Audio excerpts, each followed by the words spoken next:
Hey, this is Joseph Lebrec, and this is a tutorial for ActiveTuts Plus.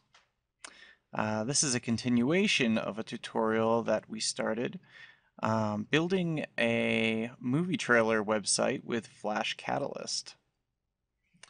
Let's review. I will compile this and it'll open up in a browser.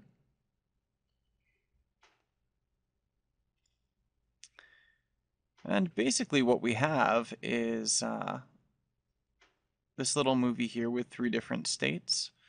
We created these buttons last time, and scrolling text for the cast and synopsis pages. And we've got this, placeholder for the trailer. We're going to integrate some audio and do some transitions throughout. So let's go back to Catalyst itself. And what we're going to do is create a sound bed to run throughout our application that the user can stop at any time. And the way we're going to go about this, Flash Catalyst actually has a import video sound file, which allows you to import an MP3 file. However, an MP3 file in Catalyst, you're actually only able to use it as a sound effect. And you can have that sound effect loop endlessly if you want to, but there's not a lot of control mechanisms that you can actually use to have good control over your audio. Another thing you could do is to create a little, SWIF inside of Flash Professional that had controls for audio that was embedded in there, and bring that into Catalyst, because it certainly does have the ability to import a SWIF file. Another thing you could do, and the thing we're going to do here, is to actually encode our sound file as an FLV. Because Flash Catalyst with FLV actually has a whole bunch of different controls around it for stop, pause, play, and so forth. So let's open that up. You can see here that it opens up our FLV just like a video file, right? Video player. And it's got a little control bar skin right here and everything. We actually don't care what it looks like because this is just audio. So I'm going to make it very tiny and just move it over to the side here off stage. If I click on this guy and say share to state, all states, then whatever state I'm in, we've actually got that video file, which is essentially just audio, as I mentioned. So how do we get this to actually, start playing, right? Well, we can create what's known as an action sequence on the application. So you can see here I have nothing selected on my stage, so we have application selected under interactions. Let's add an interaction, and I'm going to say on application start that I want to play a video. What video will I play? My background audio. Okay. So now it's going to start playing that audio as soon as my movie starts, as soon as someone visits the SWIF. So what do we want to do now? We want to be able to set this to loop. It's a background sound. We want it to loop over and over and over again.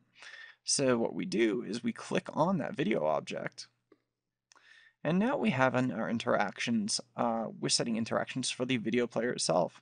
Let's add an interaction. So when the video play completes, when it gets to the end of that audio, what do we want to do? Well, we want to play a video. Which video? Background audio. When in any state, of course. So now what's going to happen is it's going to start up right away, and it's going to repeat itself. So if we go Control Enter and compile,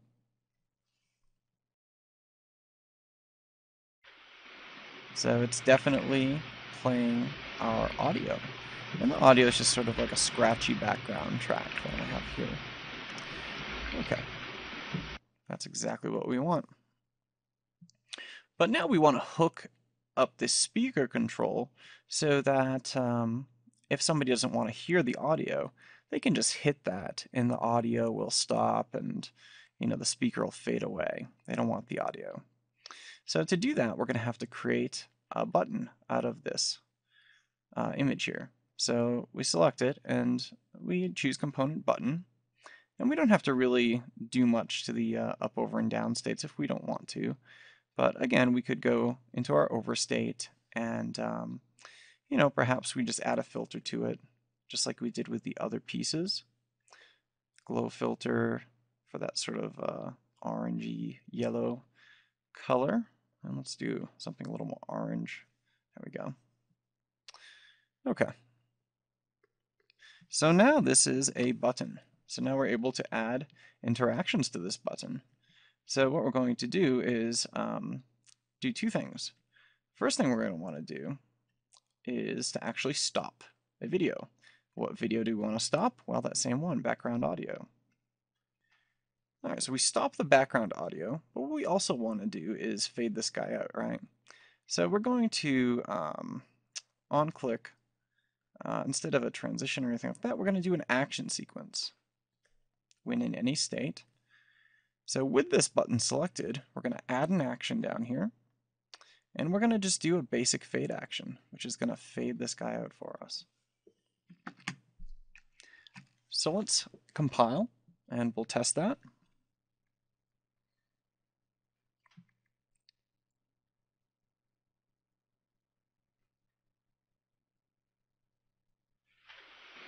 Okay, so you can definitely hear the audio, and we've got our hover effect working. We hit the speaker and the audio stops, and the little icon fades away. So the audio is gone. Excellent. Let's go back in here now, and let's go to our trailer page, and we're going to want to actually import our video, since that's what this website is all about. So we're going to import video file, and we're going to choose this Nightmare FLV. Okay, so initially you see that it shows up with a whole bunch of stuff here. You've got this sort of white space around it and these control bars and so forth. So let's go about fixing some of this so it looks a little nicer. And you can see if I pull it out to the size of our window, it's not all that pretty. If we go down into our properties for this video control here, we can see that our video controls are right now set to wireframe. And this is what determines what these controls look like down here. Our scale mode is set to letterbox, and that's why we get this extra sort of white space on this side. So let's actually change this. We could have none, in which case it's not scaling it at all. It's going to be its proper size, which in this case is 720 by 480. We can stretch it, which is going to fill up the screen nicely, but it's going to make it look distorted. We don't want that either. Letterbox is what we originally had. And then we have zoom. And zoom actually looks pretty good. That's probably what we want to have happen in this case. For the video controls themselves, right now with wireframe, standard looks a little better. Wireframe is meant to sort of have something that looks kind of specced out, whereas standard is something that's a little more presentable, especially with our color scheme here. So let's do a Control Enter and see how this works.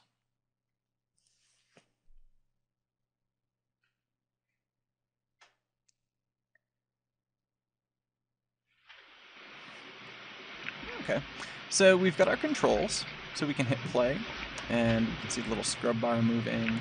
We've got some volume here, and a full screen option. Time display, that sort of thing. So it's your standard video controls, which might work quite well for most websites, right? You'll notice it didn't autoplay for us. If this is the first thing people are going to see when they go into our website, we're probably going to want that to happen. So let's just check autoplay here. In that case, it will autoplay. And maybe we don't actually want any video controls. We want it to look like more of a seamless experience. So we will disable those controls. Let's have another peek at our compiled project.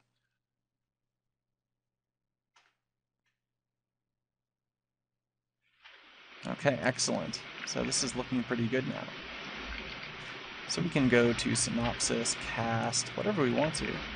And you'll notice we go back to the trailer and it's almost as if, and in fact it is, paused whenever we move it. That's probably not what we want. We want it to restart whenever we go back to trailer, right?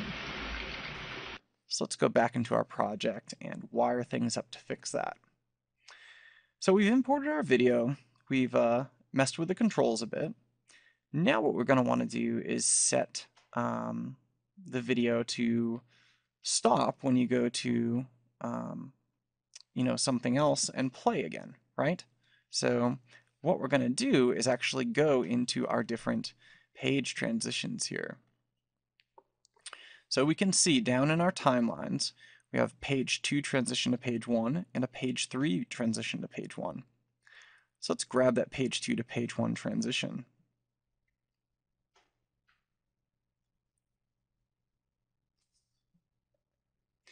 And you can see here that we have on page 1 our video player. So let's click on that. And we're going to add an action here. And we're going to want to do two different things. Now, remember, when we go from page 1 to page 2 or page 3, our video is automatically paused. So when we go back to page 1, if we want it to start over from the beginning, firstly, we're going to have to set it to stop. Stop is going to stop and rewind the entire film, the entire movie. But we also want it to play again. So all we need to do is add another action here for play. So it's going to stop and it's going to play. We want the same thing to happen from page 3 to page 1. So again, we click on video, add action, video stop, add action, video play.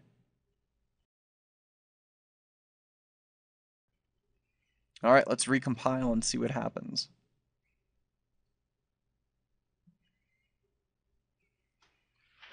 All right, so it's auto playing as we told it to. And you can see we've got the titles here. So if we go to something like the cast, and then back to trailer, so perfect. You see that? It jumped back to the beginning and restarted. Same thing if we go to synopsis and trailer. So perfect. That's exactly what we want to happen. And of course we can kill the audio at any time. Great. So our video and our audio is all hooked up exactly like we want it. The only other thing to do now is fix some of those transitions between each state. So page 1, page 2, page 3. And of course you can rename these if you want. You just double click on them and type something in, but for our purposes they're fine like they are. What we're going to have happen here is, let's just do some basic fades. So probably 2-second fades will work quite nicely. And we don't need to fade any of this stuff up here, right? Nightmare, Tale by Brock Smith, and the icons and all that stuff. We just want to fade the elements inside of here. So let's go from page 2 to page 1. And we'll fade in 2 seconds. Have scroll box fade out 2 seconds. Synopsis folder.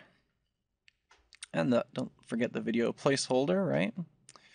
Have that fade in. And of course you can stagger these as much as you want, right? So if we wanted things to fade in or out quickly or sooner or quicker than or slower than others, we could do that, no problem.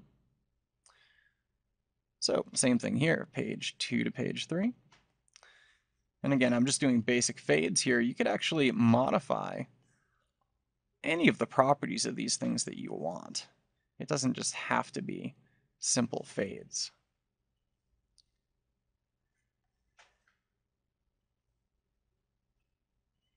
So for instance, if we wanted the cast photo to sort of start out a little after, we could do that. All right, so let's go to page 3 to page 1.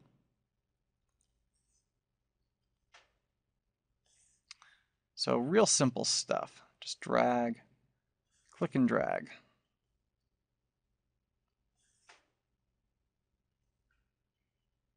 Page 3 to page 2.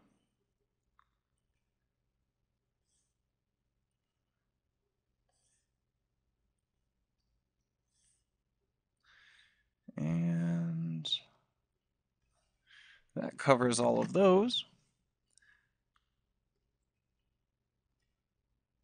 So we should have all our bases covered here. Let's go in and do a Control Enter and make sure these all work.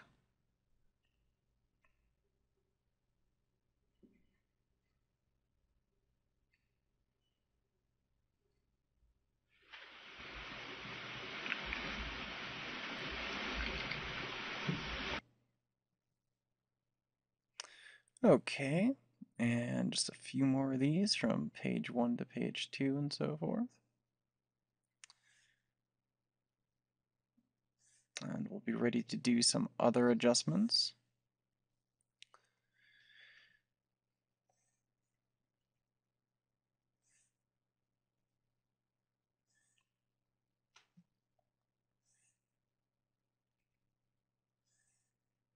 And in case you're wondering, so, like the video player here, like if we wanted to add an action here for, some other property, or for resize, rotate, move, any of those things can be, done on the timeline here as state transitions, right? So the only other thing I really want to do is on each of the particular pages,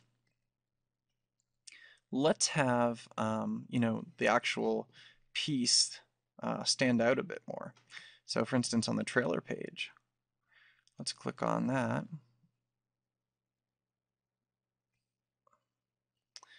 And let's actually change this guy here. So I'm thinking, move him up a little bit. So maybe 1, 2, 3, 4, 5. So I moved him up 5 clicks there, and you can see as soon as I move it, down here we've actually got that button that has a move property applied to it that we can just tween right out.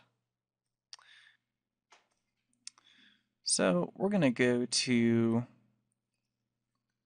page 2 and do the same thing here. So 1, 2, 3, 4, 5. Go to page 3 and move the cast up 1, 2, 3, 4, 5. Actually, let's move these guys down a little. 2, 3, 4, 5. We'll just have them shift like that each time. And don't forget to extend these. And I think I'll make these just a little... I don't want them to be as long as the other ones, right? So page 2, let's take both of these and set them 1, 2, 3, 4, 5.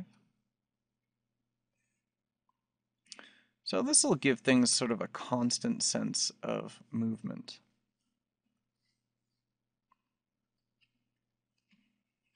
Page 1, 4, 5. Move those guys down as well. So then you can see here on page 1 we have trailer, synopsis, and cast for each one of these things.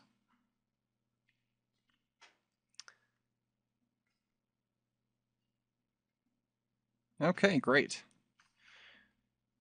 The only other thing we're going to need to do is go through each of these once again and just extend them all. So shouldn't be that big of a deal, right? We've done this a few times already. And, with this stuff, you don't have to be too exact. If you're spending a ton of time on it, you could do all sorts of subtle little animations to this stuff, right? Okay, cool. So let's compile and check out what should be our finished movie trailer SWF.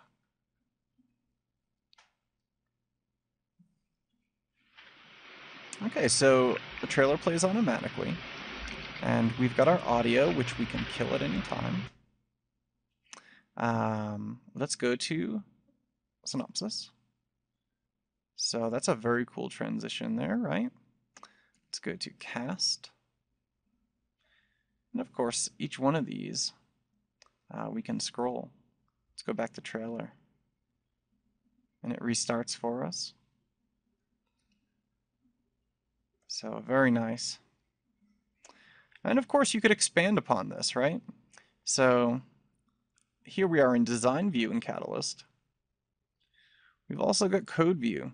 So Flash Catalyst creates, full MXML Flash Builder compatible libraries. So a project library. Here's our main XML file. And you can look at any of this stuff and, bring it into Flash Builder. And in Flash Builder, there's really, no real limit on what you can do to make things work exactly like you want. But this is a really nice way to create a simple, interactive, informational website like a movie trailer through Flash Catalyst. Thank you.